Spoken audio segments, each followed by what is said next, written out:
I'm making you guys look good. Yeah. It's the bearings, the fans, Yep. all that. It really is. Yep. If I don't have that, I don't have It nothing. takes a lot of little pieces to pull something like this off.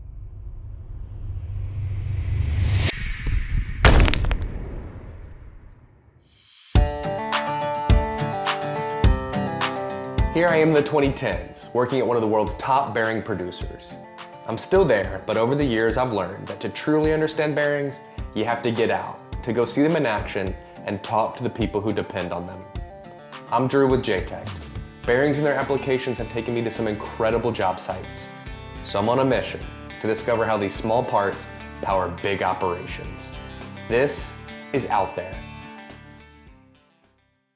We don't always think too hard about where things come from. We've got routines, lists. Grab the cans, the meat, and grab the charcoal. Turns out that bag's got roots, in a place where the fire never really goes out, where hardwood meets heat and time, and a handful of folks still do things the slow way, on purpose. Today, we're taking the cookout to the source. This isn't the part of the story that ends up on the label, but it's the reason that bag ends up in your cart in the first place. Welcome to Missouri Charcoal Country.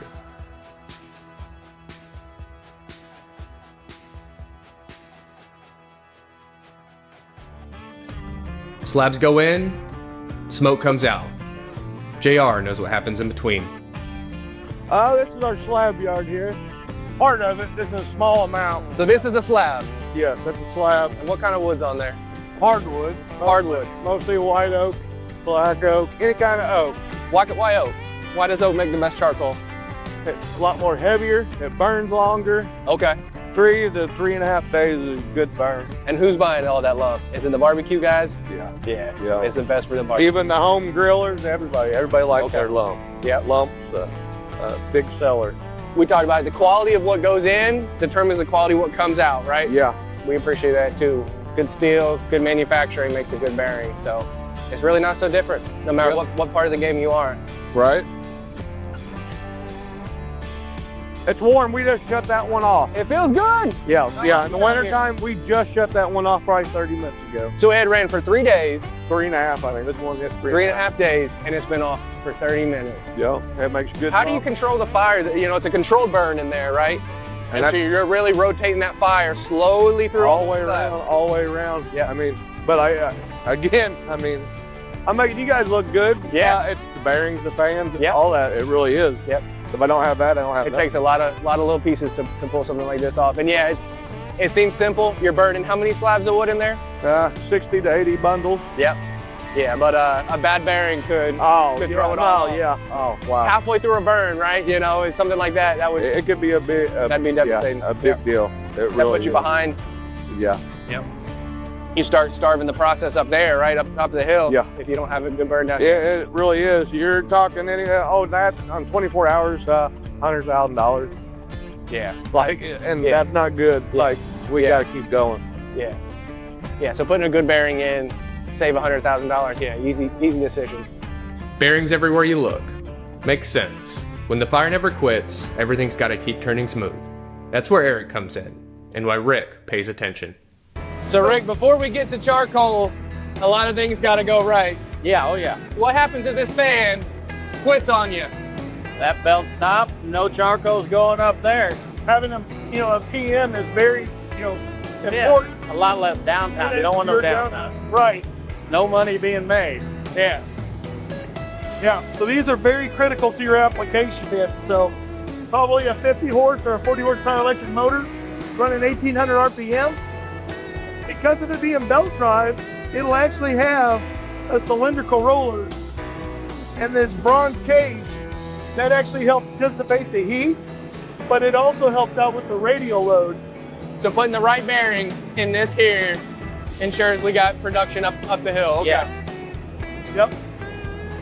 And then on the other part of it is on the back end of this motor, instead of being a cylindrical, it'll be a ball bearing. This manufacturer takes pride in the product, so it is going to have our bearing in it, and it will be a 6300 ball in that side. The cool thing is that, so the other side you have the pulley, you have a pillow block, the shaft, and then you have another pillow block that goes right to the fan.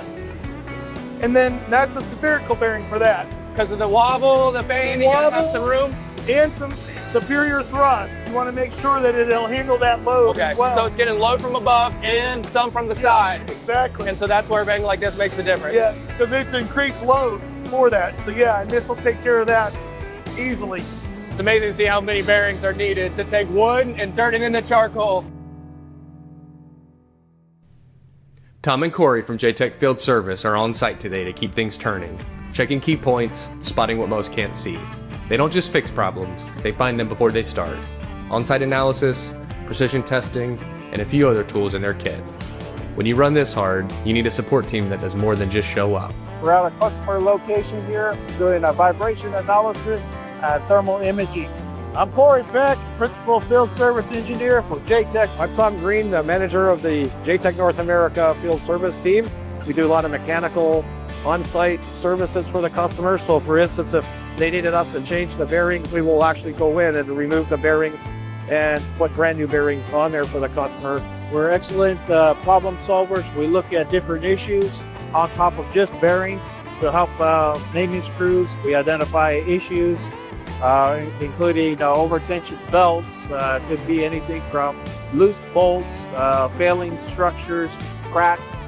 The other type of the services we offer are the training services. So we call it the bearing knowledge training seminars. We will have the field service engineers doing that, but the bearing basics all the way to an advanced root cause failure analysis, or calculating how much grease goes into these bearings and how often. So this is what we do every day. We love it. Quality bearings, quality service. That's what we're all about. We stayed for lunch, grilled over charcoal they made the other week. It takes a lot to get to this moment. Wood, fire, and parts you never see. But when it's time to eat, the work speaks for itself.